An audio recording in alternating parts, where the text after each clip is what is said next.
Yeah, today on the meeting of the minds, I want to just build. This is my first episode, so I want y'all to be patient with me and understand, man, the science behind everything that I'm building on today. I'm a motherfucker that come from the streets. I come from the block, I come from the hood, but at the same time, I'm an intellect. And there's certain things that I want to break down and bring awareness to. You know what I'm saying? Like I just did 23 years in prison, but at the same time, I seen things in the prison system that is a secret to society because the average person that's a taxpayer out here, they don't know what's going on in the prison system. So it take guys like me to come out here, build with y'all, and bring awareness to these things. You know, like if y'all pay attention, majority of the prisons are in rural areas. And what I mean by rural areas where white people at. Majority of white folks. So wherever you put a prison at, what's gonna happen is it's gonna stimulate the economy for them people. And now those same people gonna be buying houses, buying cars, putting their kids through college and things of that nature. At the expense of black people and Latinos and some white folks. So what I want to talk about today is the role that the prison system plays in the black community and like black reality and like black existence and all that. Because at the end of the day, every time I came out that cell in prison, all I seen was my people. And that's a problem. That's a problem. And this is where systematic racism come in at. Because it's deeper now.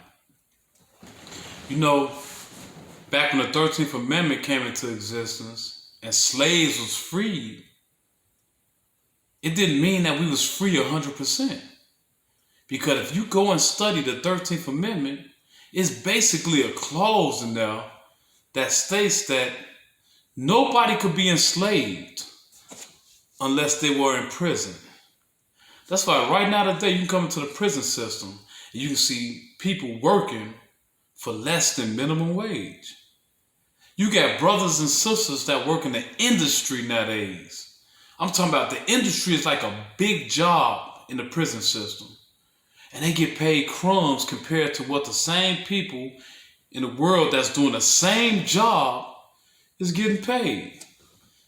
Like in the industry in the prison system, a person probably get $100 a month.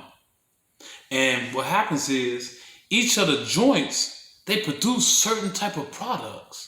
You have some joints produce couches, some joints produce beds, you got joints that produce meat, you got joints that produce dairy products such as milk and things of that nature.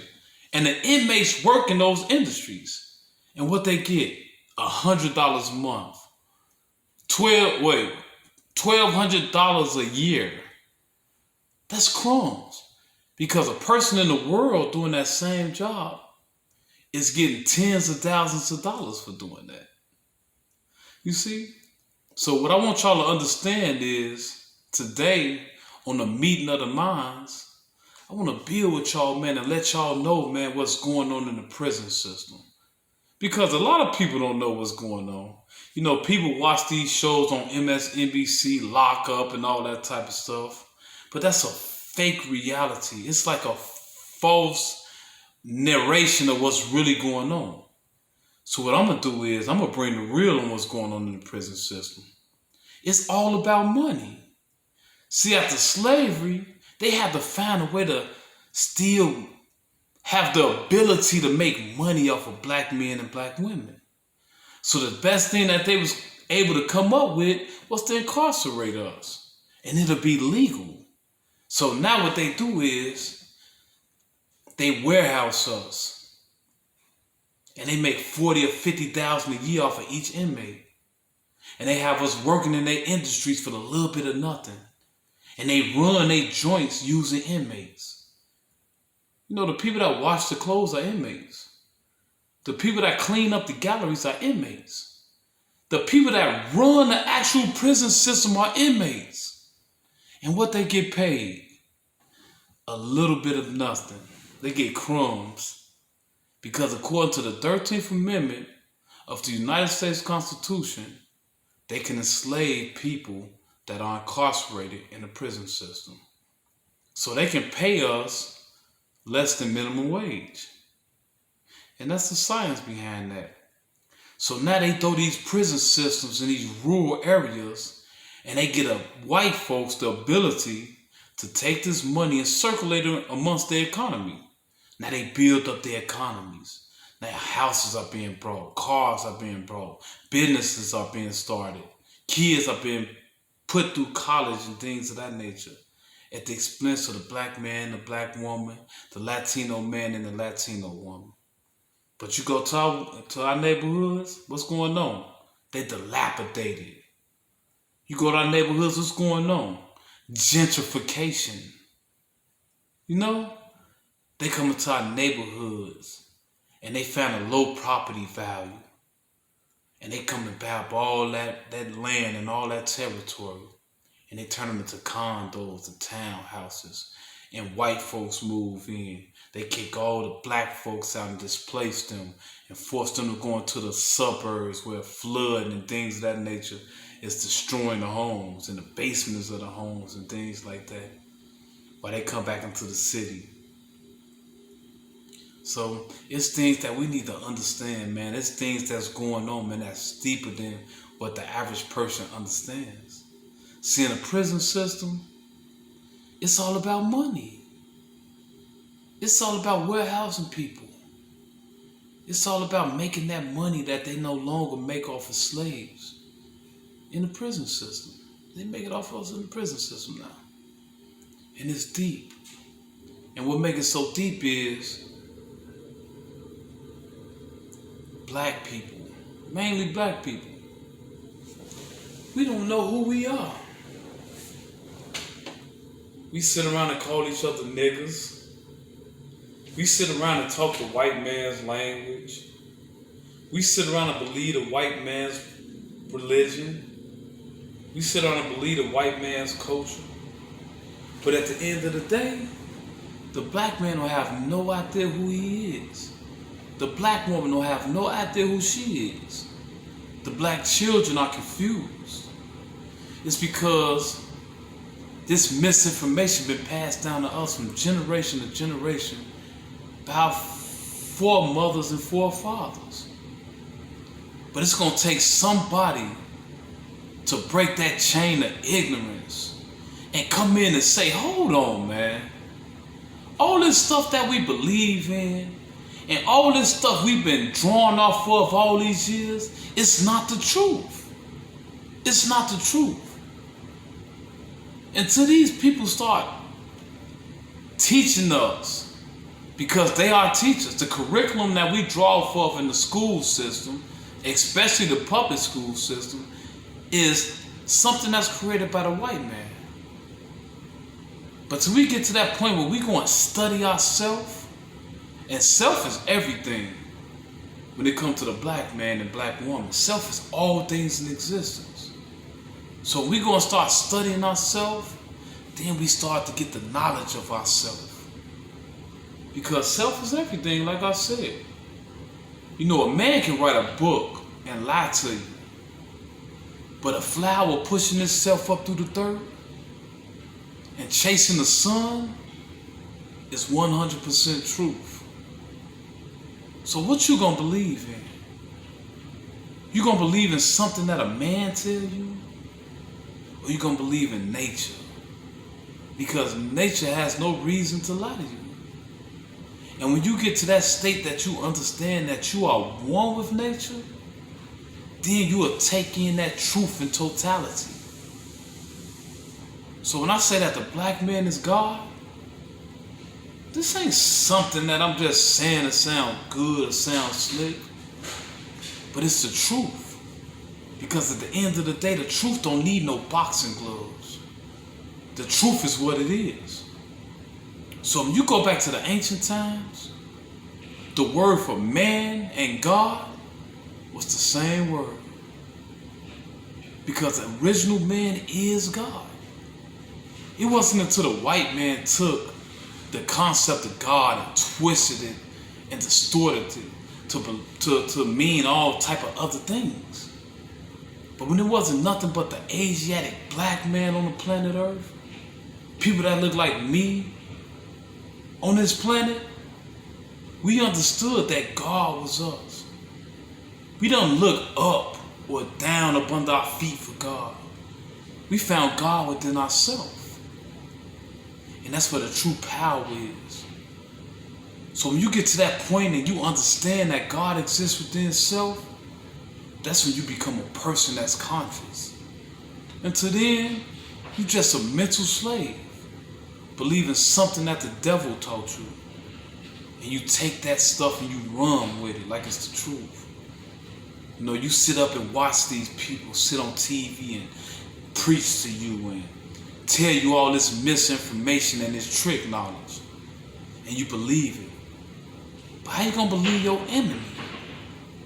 How you gonna believe in something that the person that enslaved you and raped you and took everything from you taught you?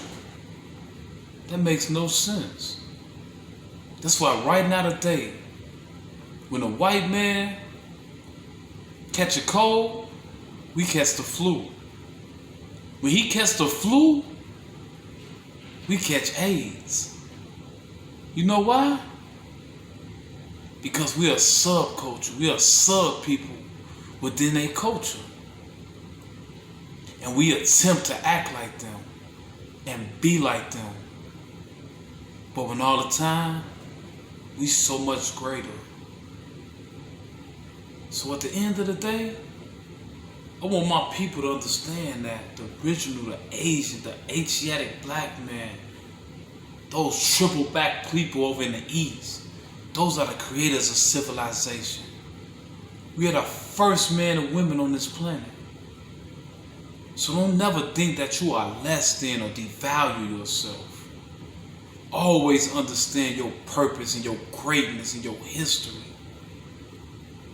Or you'll just be a slave. And what they do to slaves, they lock us up in the prison system. They take our family away from us. They take our freedom away from us. They give us an identification number. And they treat us as if we are commodities. And all the time we so much greater than that. And one day the Asiatic man gonna understand that. And we're gonna start filling up their prison systems. We're gonna start filling up their jails. And we're gonna come into true understanding of who we are. So, I'm gonna tell y'all a little bit about myself. I did 23 years in the Department of Corrections. And I was defiant and unruly. I didn't follow rules or commands or orders.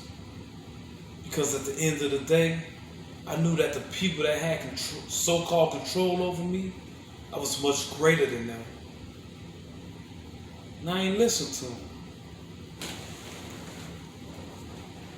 I was radical in their sights. That's why I did so much time in segregation and solitary confinement. Because at the end of the day, I'd rather die before I let them people break me. And they didn't get the opportunity to break me. Because when I was in SEG for 8.5 years, I became a great man, a great thinker. And I took all that stuff that I learned while I was in segregation, after reading all those books and things of that nature, I took that stuff with me on my journey. And I started teaching and educating men, turning niggas into men, turning niggas into gods. And right now today I have many seeds in the world that represents the culture and represents God's scientific Allah. A lot of people are like, why you call yourself God's scientific Allah? Because ever since I was a kid, I've been a scientist. I didn't play with toys when I was a kid. I wasn't outside playing when I was a kid. I didn't play video games when I was a kid. You know what I did? I played with electricity. I played with magnets. I was curious of fire. Those are the things that got me going. And right now today, I'm still a scientist. And I understand, everybody isn't going to be what their names dictate them to be. And what I mean by that is, over here in America, you giving government names. That means nothing. And people have the habit of not respecting when you change your name. So people act like they don't want to respect me as God's scientific Allah. But that's who I am. I'm not Sean Tucker. Even though that's my honorable name. I respect that name because my mother gave it to me. But at the end of the day, my name is God's scientific Allah. And what our lessons teach us is that when Allah come on the scene, He's the knower of all things. He's able to measure the universe in the palm of His hands. So within this palm right here, I measure all things. Just like I know that thought travels at 24 billion miles per second and light travels at 186,000 miles per second and sound travels at 1,120 feet per second. I know these things because I'm the creator of them. Just like I know that I'm the sun, and the sun weighs 19,922 octillion tons and is 93 million miles away from the planet Earth. And that light travels at 186,000 miles per second, 11,600,000 miles per minute. So by the Earth being 93 million miles away from the sun, if you divide that, it means that light travels at 8 minutes and 20 seconds. It takes 8 minutes and 20 seconds for light to reach the planet Earth. And what light represents? Light represents knowledge. And when that knowledge hits the Earth's ionosphere, which is the electric sphere, and it coordinates with the Earth's core, which is iron and nickel, it caused the Earth to rotate in its axis at 1,037 1/3 miles per hour. Because all the Earth is a giant motor. You see? So that's what the Asiatic black man got to do. The Asiatic black man got to be the sun and shine that light and cause things to rotate again. Because right now, things are dead. There's no rotation, no spinning. Everything is at a standstill. So what I want to bring with this podcast is the knowledge of deep things and teach our people. You ain't got to go all outside of self to look for God, because God exists within Himself. So be careful and don't be a victim, because at the end of the day, they want you to be a victim. They want you to become a part of their prison systems so that they can make money off you, exploit you, and take your freedom away from you. When your freedom took away from you, more than likely you weren't able to free your dome. And when you weren't able to free your dome, man, you worthless, man. And I don't never want none of the Asiatics to feel like they worthless. Because we gods. The black woman is goddesses, herbs. So be conscious and be aware. And never surrender to these devils. Because at the end of the day, you are the creator of everything that exists. And you are the creator of civilization. And that being said, I appreciate y'all sitting here and chilling with me, doing this meeting of the minds. Next time, I hope I say something that, stimulate y'all even more. Supreme peace to the gods and the earths. I'm Scientific Allah, and this was an episode of Meeting of the Minds.